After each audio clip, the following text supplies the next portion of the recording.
Okay, so having had some feedback about my work, one student commented that these grasses at the front of the work, so in the foreground, were just not tall enough. Okay, so it didn't emphasize depth very well. So what I'm going to do, okay, is using a thinner brush this time, so it's got quite a big point on there. I am actually going to use some black watercolour paint. Okay, now my painting is dry. Okay, so I hope you know whether that's wet on wet or wet on dry.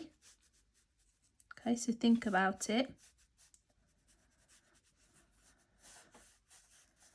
Okay, and it's wet on dry, which means the paint doesn't bleed. Okay, and I can create fine detail.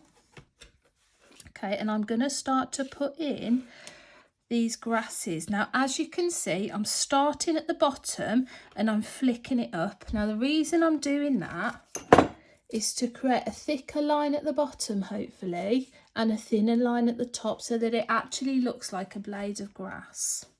Okay, now I don't think Van Gogh's work would be complete unless you put some black on it.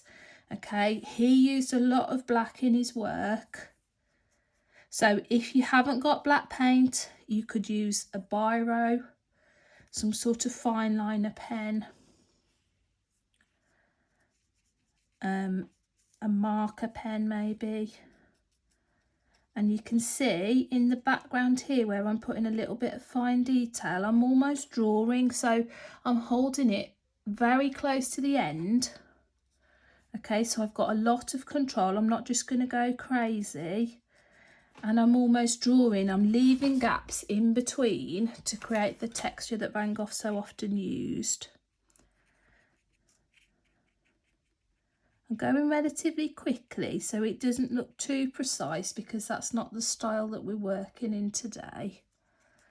Okay, now I'm not going to outline anything in the background, so the mountain or the sky, I am going to consciously leave that and try and just pick out details in the foreground and in the middle ground. Okay, think about why that is, why you wouldn't want to put lines in the background.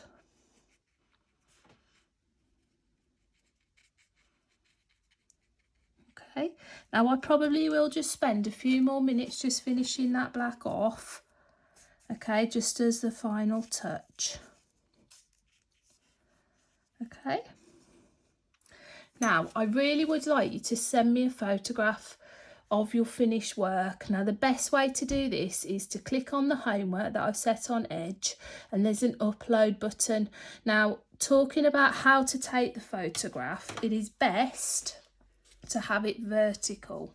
So if you have, okay, imagine this is your phone.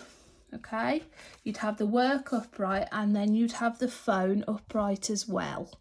Okay, that would mean there isn't any shine on the work and there isn't any shadows. I've had quite a lot of people submit homework with a big dark shadow on it that the phone has cast. It makes it difficult for me to see it, and it makes it difficult to post online because all people can see is a big dark patch on your work. So try and put it vertical and have your phone at the same kind of parallel angle, and that will be the best photograph that you can take. Now, I will be marking these.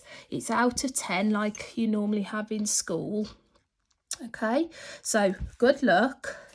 Try to think about line quality, try to think about depth, foreground, middle ground, background, and try to apply some of the techniques that we've learnt about watercolour painting.